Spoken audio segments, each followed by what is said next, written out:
ورحمۃ اللہ تعالی وبرکاتہ۔ الحمد لله نحمده ونستعينه ونستغفره ونؤمن به ونتوكل عليه ونعوذ بالله من شرور أنفسنا ومن سيئات أعمالنا من يهده الله فلا مضل له ومن يضلل فلا هادي له وأشهد أن لا إله إلا الله وحده لا شريك له وأشهد أن سيدنا ومولانا محمدا عبده ورسوله بالهدى ودين الحق أرسله وصلى الله تعالى عليه وعلى آله وصحبه أجمعين وبارك وسلم أبدا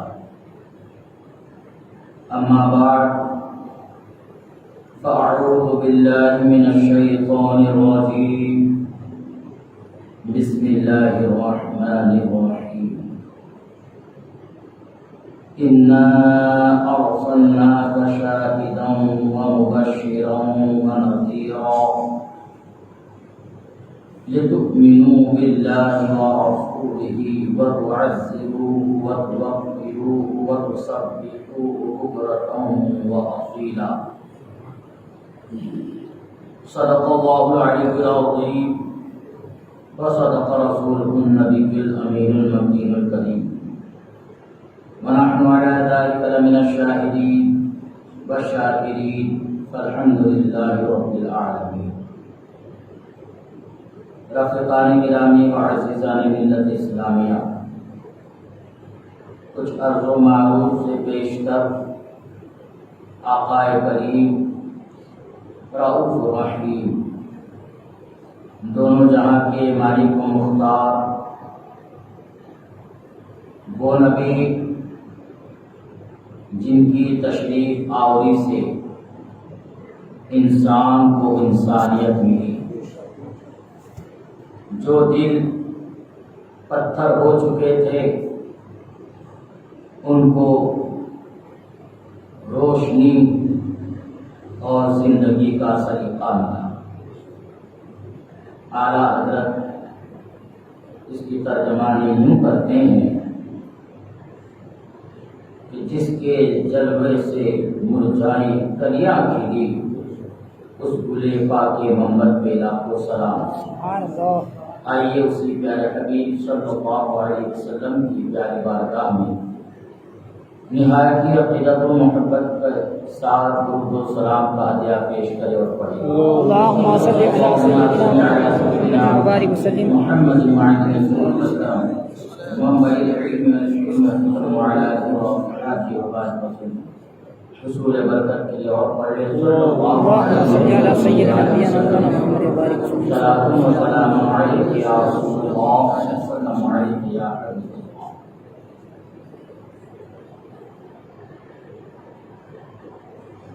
رفیقان گرامی، اللہ تبارک و تعالیٰ کا احسان عظیم ہے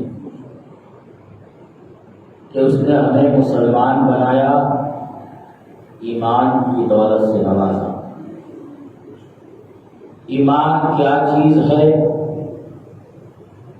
ایمان کس کو کہتے ہیں؟ اس میں ذوق اور کمزوری کب آتی ہے؟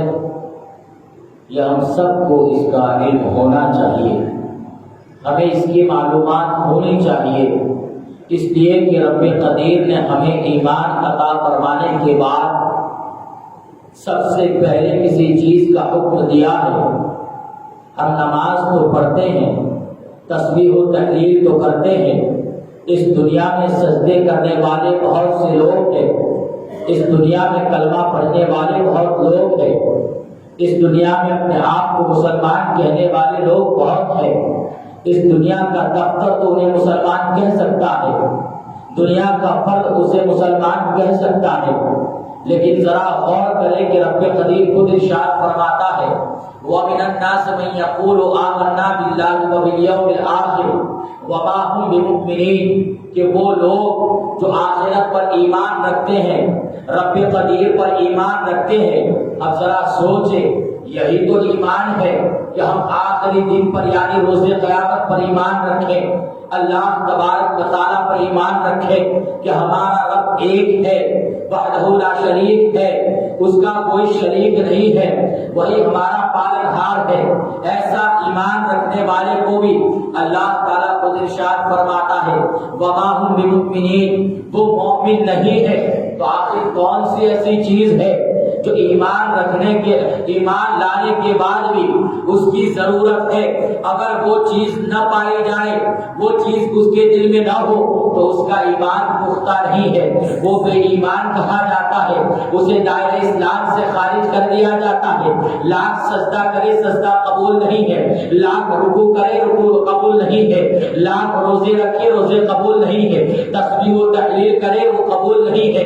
تو اللہ کی بارگاہ میں عرض پرداز ہے، اے الہ العالمین تو رہنمائی فرمانے والا ہے، اے الہ العالمین تو ہمیں صحیح راستے پر چلانے والا ہے، اے الہ العالمین تو ہماری رہنمائی فرما دے، اے الہ العالمین ہمیں بتا دے ایمان کس چیز کو کہا جاتا ہے، یا اللہ ہمیں بتا دے ایمان کون سی چیز ہے۔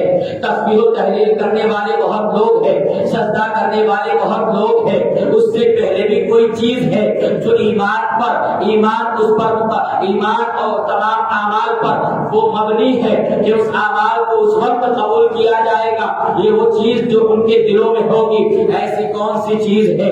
تو اعلان فرماتا ہے انا ارسلناک شاہدا و مبشرا و نذیرا، اے محبوب ہم نے تمہیں شاہد بنا کر کے بھیجا، ہم نے تمہیں نذیر بنا کر کے بھیجا، ہم نے تمہیں مبشر بنا کر کے بھیجا تاکہ اے لوگوں لتؤمنوا باللہ، تاکہ اللہ پر ایمان لائے، ورسولہ اور اس پر اس کے رسول پر ایمان لائے۔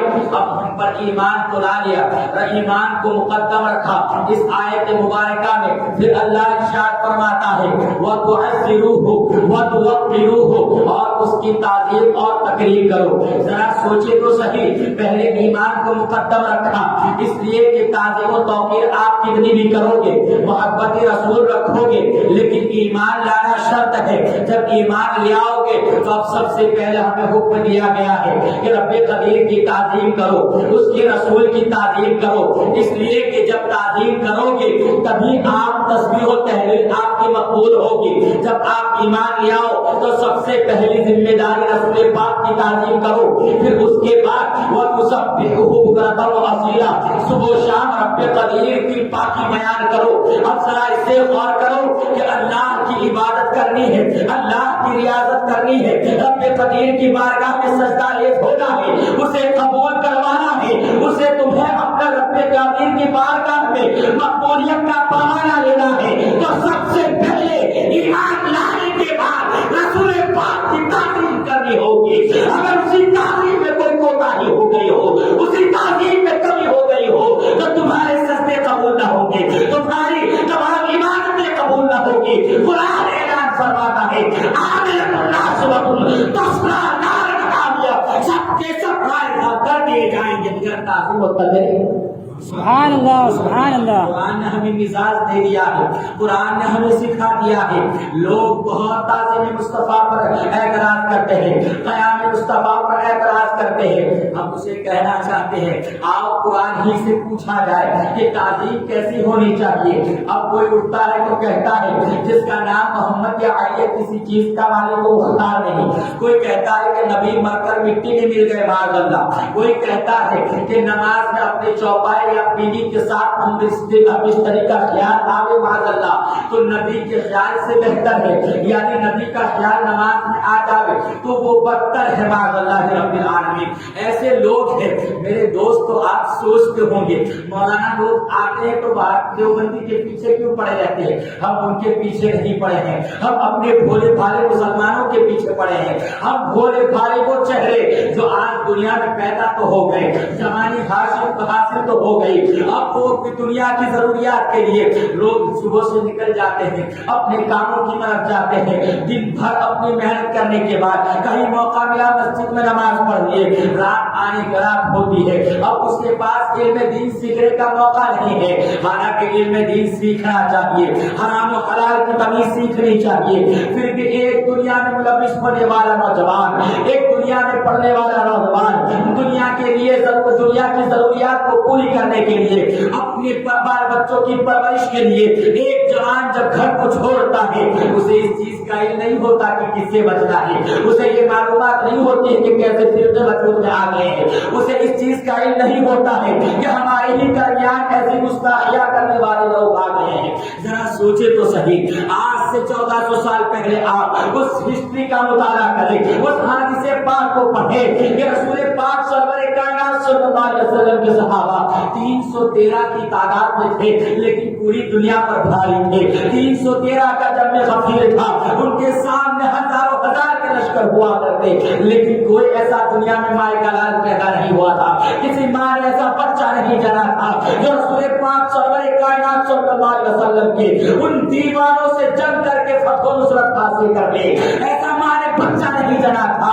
آخر وجہ کیا تھی کہ 313 جو مٹھی بھر لوگ تھے, وہ لوگوں پر غالب کیسے آ جاتے تھے. ان کے پاس کیا اتنا مال و زر تھا, ان کے پاس کیا اتنی دولت تھی, ان کے پاس کیا بنگلہ گاڑی تھا, ان کے پاس کیا اتنی رئیسی تھی, کیا ان کے پاس اتنی امیری تھی. میرے دوست, تو رئیس اگر کامیابی ہوتی تو فرعون کامیاب ہوتا, امیر اگر کامیابی ہوتی تو قارون کامیاب ہوتا. اگر کوئی چیز کامیابی کس دنیا میں رکھی ہے اور آخرت میں وہ چیز اگر کامیابی کی رکھی ہے تو محبت مصطفیٰ ہے, اثار مصطفیٰ ہے, وفا مصطفیٰ ہے. اب ہمیں سوچنا یہ ہے کہ دنیا میں رب قدیر جل وعلا کے محبوب کی محبت کے سامنے کسی کی رئیسی آ جائے ٹھوکر مار دینا ہے. غربت ہم پسند کر سکتے ہیں, لیکن رسول پاک کے گستاخ کو پسند نہیں کر سکتے ہیں. بس مجھے بتانا یہ مقصد ہے, جو ہماری نئی نسلیں ہیں انہیں اس چیز کا علم نہیں ہے, انہیں ان چیزوں کی معلومات نہیں ہے, انہیں یہ معلوم نہیں ہے اسے بچنا ہے. ہر دور میں اس چیز کی تلقین کی جائے تو قرآن نے پہلے ہی رد کر دیا ہے, قرآن نے رد کا طریقہ بتایا ہے, قرآن نے ہمیں بتایا کس سے دوستی کرنی ہے, کس سے نہیں کرنی ہے. تو بس ہماری تو حیات کا رہنما اور ہماری زندگی کا طریقہ, ہماری زندگی کا عمل وہی ہے جو قرآن نے بتا دیا ہے. تو قرآن اعلان فرماتا ہے لا يتخذ المؤمنون الكافرين اولیاء من دون المؤمنین, اے ایمان والو کافر کو اپنا دوست مت بناؤ سوائے مومن کے. تو قرآن تو ہمیں یہ اعلان دے رہا ہے, اور ہمارا حال یہ ہے کہ بس دوستی ہو گئی, اس کے بعد ہمارے رشتے ہونے لگتے ہیں, ہمارے دوست بھائی احباب ملتے ہیں, ہم اسے روکنے کی کوشش کریں, نہیں رکتے ہیں تو انہیں بھی چھوڑ دو, اس لیے کہ وہ تمہاری محبت نہیں ہے اس کے دل میں, اس کے دل میں گستاخوں کی محبت ہے. ذرا سوچئے, قرآن نے ہمیں مزاج دیا ہے. قرآن ارشاد فرماتا ہے یا ایھا الذین آمنوا لا تتخذوا آباءکم واخوانکم اولیاء ان استحبوا الکفر علی الایمان. ایمان والو اسے دوست نہ بناؤ, اسے اپنا نہ بناؤ, اگرچہ وہ تمہارا باپ ہو, اگرچہ وہ تمہارا بھائی ہو, اگر ایمان پر کفر کو ترجیح دے رہا ہو. قرآن ہمیں یہ مزاج دے رہا ہے. آج ہماری زندگی قرآن سے بہت فرق ہو گئی ہے.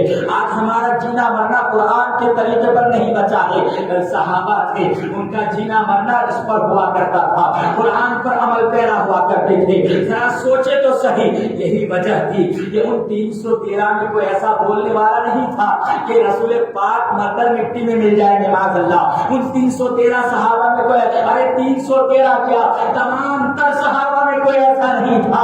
یہاں تک کہ ائمہ تابعین اور تابعین میں بھی ایسا کوئی نہیں تھا. 150 سال سے ہمیں ستایا جا رہا ہے. 200 سال کی ہسٹری کو دیکھا جائے, اگر اسلام میں کوئی ایسا بادشاہ رونما ہوا ہے جس نے طریقہ قرآن کو چھوڑا ہے, طریقہ مصطفیٰ کو چھوڑا ہے, اپنے بزرگان دین کے طریقے کو چھوڑا ہے, تو اس نے اپنی ہلاکت کا باعث بنا لیا ہے, اور اس کی وجہ سے کئی مسلمان ہلاک ہو گئے ہیں. کیا بادشاہ مسلمانوں کی نہ دیکھی, کیا صلاح الدین ایوبی کا دور نہ دیکھا, کیا محمد بن فاتح کا دور نہ دیکھا, کیا محمد بن قاسم کا دور نہ دیکھا. کیا وجہ تھی کہ جدھر کا رخ کیا کرتے تھے ادھر اسلام کا پرچم بلند تھا, اور ایک بادشاہ آپ قریب میں دیکھے، اکبر بھی گزرا ہے لیکن عیاشیوں کا اڈا گرم کیا کرتا تھا، اس نے ایک نیا دین دین الہی کے نام پر قائم کیا تھا۔ جب دین سے ہٹتا ہے انسان تو اللہ کی طرف سے عذاب اور اللہ کی طرف سے ایسے ایسے مسائل آتے ہیں۔ اس لیے آج 150-200 سال سے ہم دیکھ رہے ہیں کہ مسلمان کو ستایا جا رہا ہے، مسلمان کو پریشان کیا جا رہا ہے۔ بل صحابہ اتنی کم تعداد میں سب پر غالب رہا کرتے تھے تو ان میں کوئی ایسا بولنے والا نہیں تھا، ان میں کوئی ایسا کہنے والا نہیں تھا کہ ان کے ساتھ مت لڑو، یہ مر کر مٹی میں مل جائیں گے معاذ اللہ۔ لیکن آج ایسے لوگ پیدا ہو گئے ہیں، نبی کی شان میں گستاخیاں کرنے والے لوگ ہو گئے ہیں۔ اس پر تو عجیب بات یہ ہے کہ ہم لوگ ان سے دوستی کیے جا رہے ہیں، ہم لوگ ان کے ساتھ بیٹھنا اٹھنا کرتے ہیں، ہم لوگ ان کے ساتھ کھانا پینا کرتے ہیں، ہم لوگ ان کے ساتھ شادی بیاہ میں چلے جاتے ہیں۔ میرے دوستو، یہی بڑی وجہ سمجھ میں آتی ہے، ہم تو وہ لوگ ہیں سراپا گنہگار ہے، لیکن دامن مصطفیٰ میں ہم جا کر مثل کر امام احمد رضا کی زبان میں یہی کہیں گے، لاد میں اس نے مخشب کا نام لے کے چلے، اندھی رات سنی تھی چراغ لے کے چلے، انہیں جانا انہیں مانا، نہ رکھا غیر سے کام، للہ الحمد میں دنیا سے مسلمان جانیں گے، انہیں پر جان چھڑکنے کا جذبہ رکھیں گے۔ میرے دوست، تو دنیا میں ہماری کوئی نہیں بگاڑ سکتا ہے، آخرت بھی کوئی نہیں بگاڑ سکتا ہے۔ یہی وجہ تھی کہ ان لوگوں نے رسول پاک صلی اللہ علیہ وسلم کے دامن پکڑنے کے بعد، آپ ذرا غور کریں، ہم لوگ سوچتے ہیں کہ ہماری زندگی مولانا لوگوں کی ضروریات سے جڑی ہوئی ہے، ہمارے بال بچے ہیں، ہمارے گھروں میں بھی ضروریات کی چیزیں لانی ہے، ہمیں ان سے رشتہ رابطہ رکھنا پڑتا ہے۔ میرے دوستو، ان صحابہ کرام نے دیکھو مکہ چھوڑ دیا، اپنے مال و زر کو چھوڑ دیا، اس زمینوں کو چھوڑ دیا، انہوں نے اپنی دولت کو چھوڑ دیا۔ کوئی ہے اپنے باپ کو چھوڑ رہا ہے، کوئی ہے اپنے بھائی کو چھوڑ رہا ہے، کوئی ہے اپنی ماں کو چھوڑ رہا ہے، سب کچھ چھوڑا، جتنا چھوڑنا تھا چھوڑ دیا۔ اگر کوئی چیز تھی جو انہوں نے نہ چھوڑی وہ رسول پاک کا دامن تھا جس کو نہ چھوڑا۔ مکہ چھوڑنا اور چھوڑ دیا، لیکن رسول پاک کے دامن کے ساتھ مدینہ چلے گئے، اپنی زمینوں کو چھوڑ دیا، بکریوں کے ریوڑ کو چھوڑ دیا، سب کچھ مال تھا رسول پاک کے قدموں میں نچھاور کر کے نکل پڑے تھے۔ تب یہ جذبات تھے تو پوری دنیا پر غالب تھے۔ آج ہم کروڑوں کی تعداد میں خوف و ہراس میں آ گئے ہیں۔ میرے دوستو، آؤ قرآن حدیث سے تعظیم مصطفیٰ کا ثبوت دیا جائے۔ آج ذرا غور کرے، وہ لوگ یہ کہتے ہیں کہ رسول مر کر مٹی میں مل گئے معاذ اللہ، وہ یہ کہتے ہیں کہ تعظیم ہمیں ایسی نہیں کرنی چاہیے۔ تعظیم اگر اب تو جب ان کے پاس بات نہیں بن پڑی، جب ان کے پاس کوئی ثبوت نہیں بن پایا، جب ہمارے دلائل قاہرہ کا کوئی جواب نہیں دے پایا، تو کہتے ہیں سلام پڑھنے تمہارا کہا کرتے ہیں، لیکن مدینے میں جا کے سلام پڑھا کرے۔ ارے بے وقوف، تیرے اندر عشق و محبت نہیں ہے، اگر پوچھنا ہے تو اعلیٰ حضرت سے پوچھ، دونوں نزدیک کے سننے والے کو کانے لالے کرامت پہ لاکھوں سلام، ہم یہاں مسجد سے پڑھیں گے، میرے آقا کی بارگاہ میں ہمارا سلام پیش کیا جاتا ہے۔ سوچے تو صحیح، ایسی زبان استعمال کرنے والے لوگ۔ آئیے صحابہ کرام کی بات، آئیے قرآن سے پہلے پوچھتے ہیں تعظیم مصطفیٰ کا معیار کیا ہے، تعظیم مصطفیٰ کا طریقہ کیا ہے، تعظیم مصطفیٰ کے وہ کون سا طریقہ ہے جو صحابہ کو اللہ تعالیٰ نے سکھایا ہے۔ اللہ تبارک و تعالیٰ نے جو صحابہ کو طریقہ سکھایا، یہودیوں نے، نصرانیوں نے وہاں پر رسول پاک سرور کائنات صلی اللہ علیہ وسلم کی شان میں ایسی گستاخی کرنا شروع کیا کہ کسی کو پتا بھی نہ ہو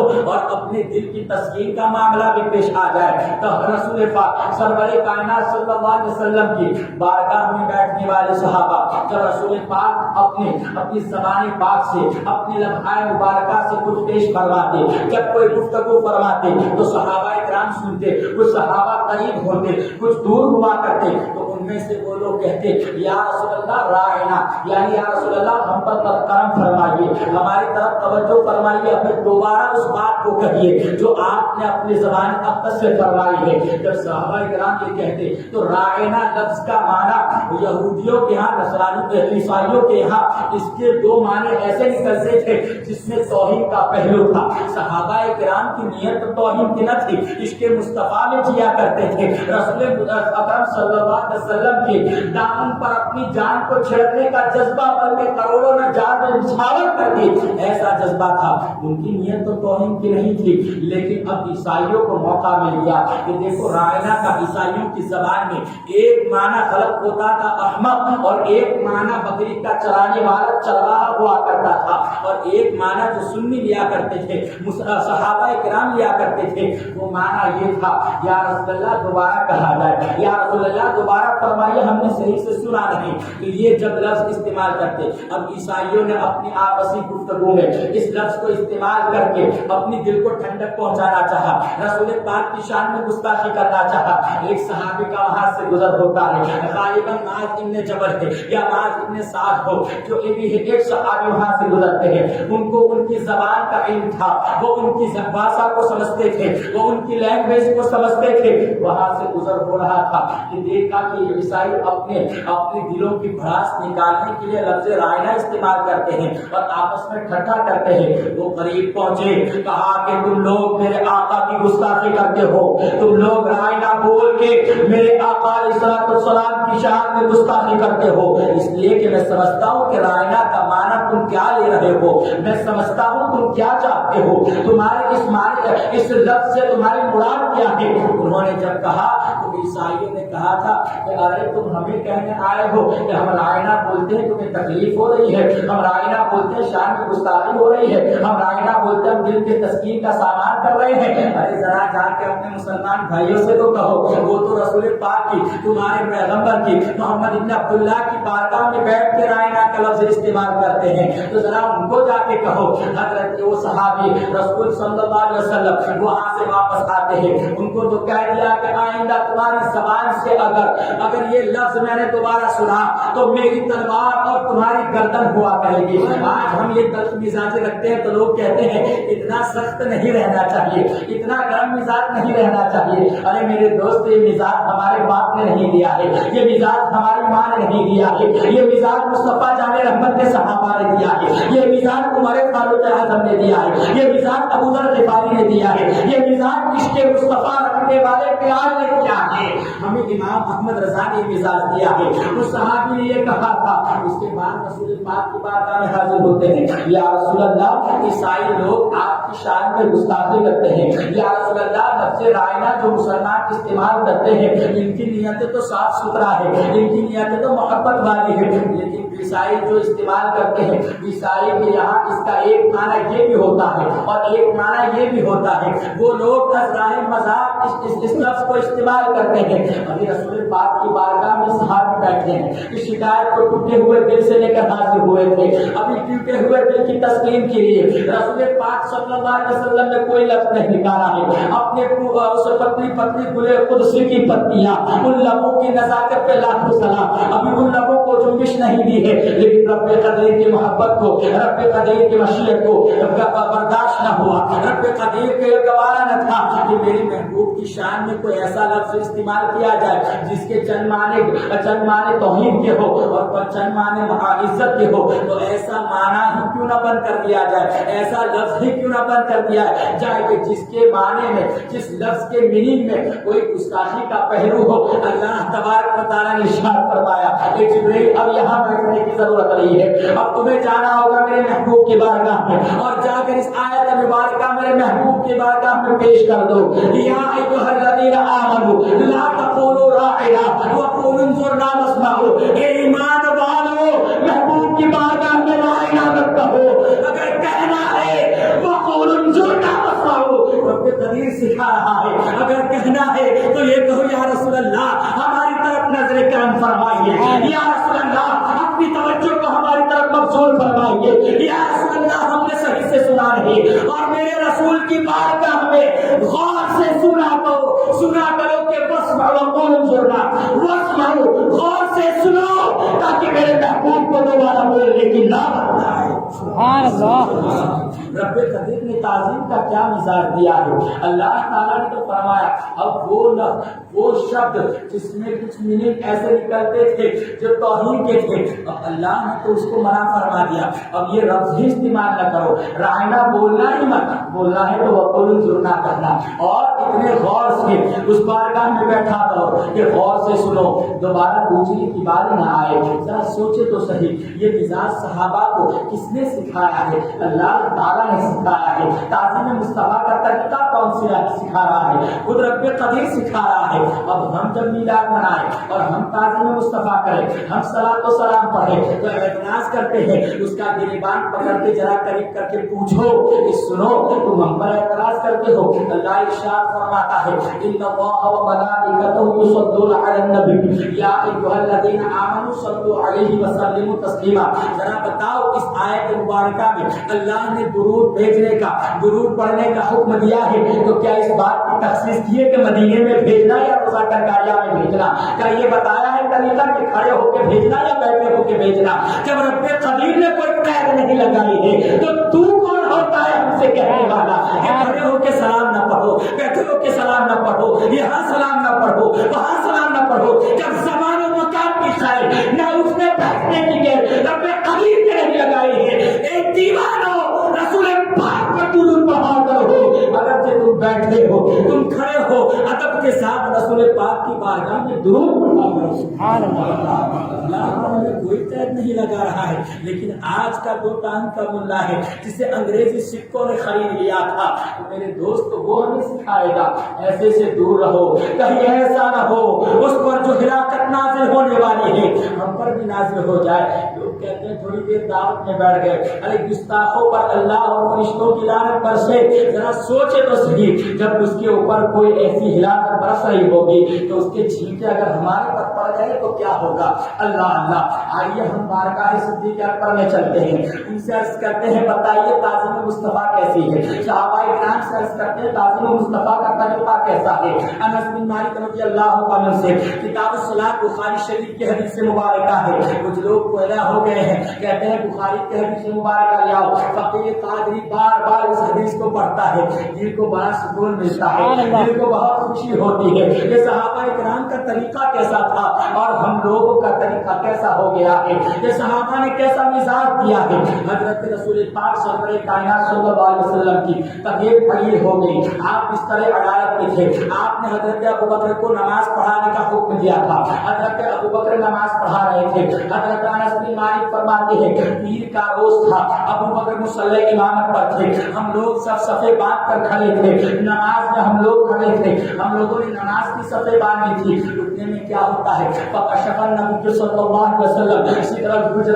رسول پاک صلی اللہ علیہ وسلم نے حجرے کا رسول پاک صلی اللہ علیہ وسلم نے حجرے کا پردہ ہٹایا. اب ذرا سوچے تو صحیح، حضرت انس بن مالک نماز میں تھے یا ادھر دیکھ رہے تھے؟ انہیں پتا کیسے چلا؟ اب ذرا لوگ یہ کہنے والے کہ تعظیم نہیں کرنی چاہیے، صحابہ تو عین نماز میں تعظیم کر رہے ہیں. اب ذرا بتائیے رسول پاک صلی اللہ علیہ وسلم اس دن حضرت عائشہ صدیقہ رضی اللہ تعالیٰ عنہ کے حجرے پاک میں تھے.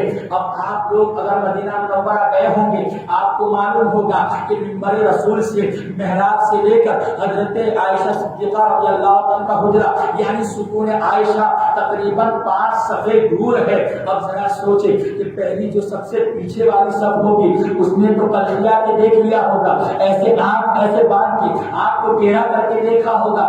رسول پاک نے پردہ ہٹایا ہے، ذرا بتائیے اس کے آگے والی صف والوں نے کیسے دیکھا ہوگا؟ اس سے آگے والی صف والے نے. اس لیے کہ اسی حدیث پاک میں ہے رسول پاک صلی اللہ علیہ وسلم وہو قائم، رسول پاک کھڑے تھے وہاں پر. اب جب ان کو معلوم کیسے ہوا کہ رسول پاک کھڑے تھے؟ انہوں نے دیکھا کیسے؟ یہاں اس حدیث پاک میں صاف لفظوں میں لکھا ہے کہ حضرت انس بن مالک کہتے ہیں ہم نے قصد کیا فتنے میں پڑ جانے کا. یہاں کے سب دیکھ رہے تھے اور بھائی کسی کو دیکھیں گے اور اس کے اوصاف کیسے معلوم ہوں گے؟ ہم نماز میں ہیں تو کیسے پتا چلے گا کہ ان کا چہرہ کدھر کی طرف ہے، ان کے چہرے میں مسکراہٹ ہے کہ نہیں؟ ظاہر سی بات ہے جب تک دیکھیں گے نہیں پتا نہیں چلے گا. حضرت انس بن مالک کہتے ہیں کہ میں رسول پاک صلی اللہ علیہ وسلم کے چہرے کی منظر کشی اس حدیث پاک میں ہے، بخاری شریف کی کتاب الصلاۃ کے حدیث کے الفاظ ہے. حضرت انس بن مالک کہتے ہیں کہ وجہ کأن وجہہ ورقۃ مصحف، کہ رسول پاک صلی اللہ علیہ وسلم کا چہرہ انور ایسا تھا جیسے مصحف کا ورق ہو، قرآن مجید کا ورق ہو، ایسا رسول پاک کا چہرہ انور تھا. اور فتبسم رسول پاک صلی اللہ علیہ وسلم نے وضحک